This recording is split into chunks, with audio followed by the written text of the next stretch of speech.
নমস্কার, কেমন আছেন সকলে?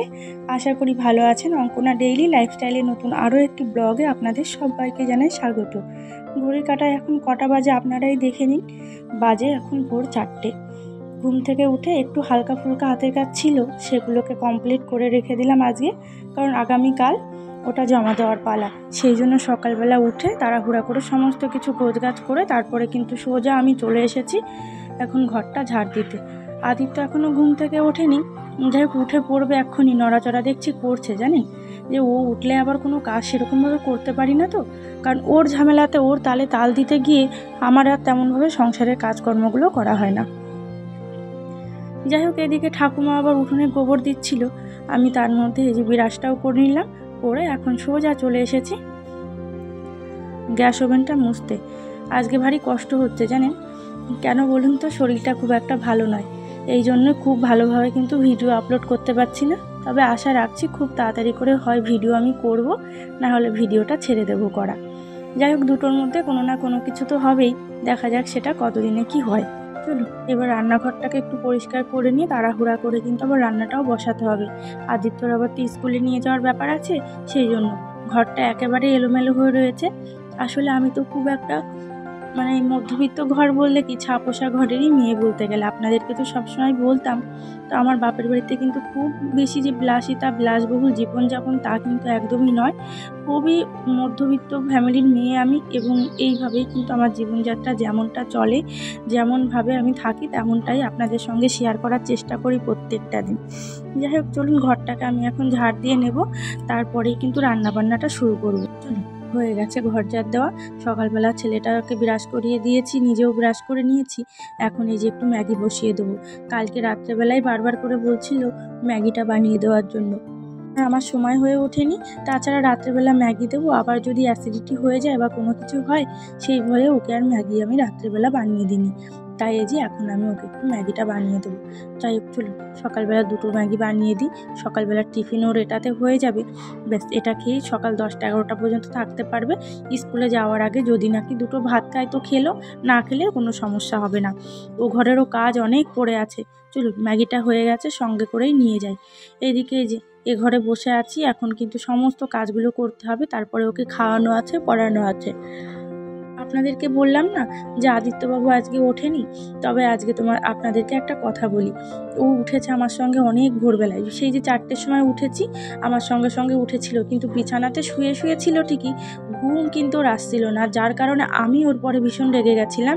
আমি ওই জন্যই বকছিলাম যে তুই সকালবেলার থেকে আজকে যা শুরু করেছিস, পুরো দিনটাই আজকে তোর খারাপ যাবে। কারণ ভোরবেলা কোন বাচ্চা 4টের সময় ওঠে বলুন তো? আর এ কিনা আমার সঙ্গে সঙ্গে 4টের সময় উঠে পড়ে। আর আমার যে অভ্যাস হয়ে গেছে, আমার রাত্রেবেলা না একদম ঘুম আসতে চায় না। সত্যি কথা বলতে ঘুম আমার শরীর থেকে অনেকটাই কমে গেছে। আর দুপুরবেলা যদিও বা একটুখানি ঘুমোই, কিন্তু খুব একটা ঘুম আসতেও চায় না। যাই হোক, 1-1.5 ঘন্টা মতন রেস্ট ঠিকই নিই, কিন্তু খুব একটা আমার ঘুম আসে না। আর সেই কারণেই কিন্তু ভোরবেলা উঠে পড়ি। যাই হোক, চলুন, বিছানা কাঁথা সব গোছানো হয়ে গেছে। ছেলেটাকে এখন একটু খাইয়ে দাইয়ে দিয়ে তারপরে আবার পড়াতে বসবো।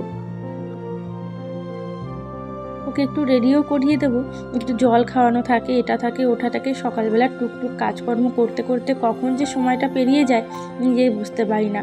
তবে হ্যাঁ, এরপরে আরও একটা কথা বলি। আমরা তো অনেক গৃহবধূ অনেক রকমভাবে যাত্রা কাটাই না, এক একজনের এক এক রকম পরিবারের কাজ। তো অনেক মানুষের বাড়িতে কাজের লোক থাকার পরেও কিন্তু তারা কাজের জন্য হিমশিম খেয়ে যায়। আর আমরা যারা ছা-পোষা ঘরের গৃহবধূ এবং ছা-পোষা ঘরের মেয়ে, তাদের তো নিজেদের কাজটা নিজেদের করে খেতেই হয়, এবং বাইরের টুকটাক কাজগুলোও কিন্তু নিজেদেরকে করতে হয়। তারপরেও যখন একটা কথা কানে আসে যে কি এমন কাজ থাকে সংসারে, নেই গরু ছাগল কিছু, তারপরে কি এমন কাজ থাকে, তখন এই কথাটা যখন নিজের মানুষের কাছ থেকে শোনা হয় না, তখন কিন্তু সেই কথাটা সেই দুঃখটা বা সেই কষ্টটা কিন্তু রাখার জায়গা থাকে না। যাই হোক, আমি বাসন কোসন ধুতে গিয়ে স্নান করেও নিয়ে চলে এসেছি একবারে, কারণ সকাল সকাল স্নান করে নিলাম, কারণ কিছুক্ষণ পরে তো আদিত্যকে আবার স্কুলে নিয়ে যাওয়ার ব্যাপার আছে। তাই ভাবলাম একবারে স্নানটা করে নিই। আর বাসন ধুতে গিয়ে আজকে বললাম না আপনাদের যে শরীরটাও ভালো নেই, আমি দাঁড়িয়ে দাঁড়িয়ে না কলটা একদম চাপতেই পারছিলাম না, যার কারণে আমার এতটা অসুবিধা হচ্ছিল। যাই হোক, ভিজে গিয়েছিলাম, সেই জন্য কিন্তু স্নানটাও একবারে করে তারপরে যে বসে পড়েছি একটু হাতের কাজ করতে। বললাম না আজকের মধ্যে কমপ্লিট করব, তো সেই জন্যই কিন্তু হাতের কাজটা নিয়ে বসছি। আর কিছুটা সময় হাতের কাজ করে তারপরে যাব রান্নাবান্না করতে, কারণ হাতে আমার অনেকটা সময় রয়েছে, প্রায় 2 ঘন্টা এখনও সময় আছে। তো ভাবলাম ততক্ষণে হাতের কাজটা কমপ্লিট করে ফেলি। এদিকে এই যে আমার ভাতটাও বসিয়ে দিয়েছি, ঠাকুমা আর ঠাকুরদাদার জন্য আজকে আমি রান্নাবান্নাটা করে ফেললাম। শুধু ভাতটাই করলাম, বেগুন সিদ্ধ আলু সিদ্ধ দিয়ে। আর এদিকে আদিত্যবাবু কি করেছিল জানেন তো? করেছে হচ্ছে আজকে রাবারটা হারিয়ে ফেলেছে। বাড়িতে এসেছি 1.5 মাস মতন, হারালো 3-4টে রাবার। সেটার জন্যই ওকে আমি বকছিলাম যে তাড়াতাড়ি করে রাবারটা খোঁজো, কোথায় রেখেছো।